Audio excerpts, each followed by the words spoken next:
వేములవాడ పట్టణంలోని హంసిని హైస్కూల్లో ఇటీవల చోటు చేసుకున్న అమానుష ఘటనపై జిల్లా విద్యాశాఖ అధికారుల మౌనం తీవ్ర విమర్శలకు దారితీస్తోంది.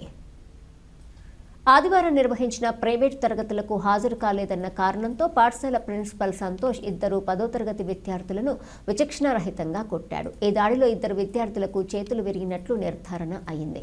ఈ ఘటనపై ఎల్ఆర్టీ న్యూస్ ఛానల్తో పాటు పలు పత్రికల్లో వార్తలు ప్రచురితమైనప్పటికీ ఇప్పటివరకు జిల్లా విద్యాశాఖ అధికారులు ఎలాంటి చర్యలు చేపట్టకపోవడంపై ప్రజలు ఆందోళన వ్యక్తం చేస్తున్నారు.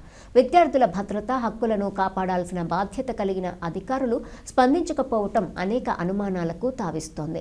ప్రైవేటు పాఠశాలల యాజమాన్యాలను రక్షించడంలో జిల్లా విద్యాధికారులు నిమగ్నమయ్యారా అనే ప్రశ్నలు స్థానికంగా చర్చనీయాంశంగా మారాయి.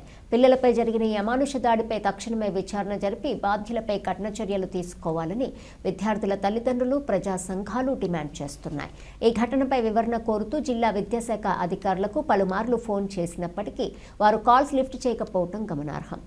అధికారుల స్పందన లేకపోవడం వల్ల బాధిత కుటుంబాల్లో ఆందోళన పెరుగుతుండగా న్యాయం కోసం తక్షణ చర్యలు తీసుకోవాలని ప్రజలు కోరుతున్నారు.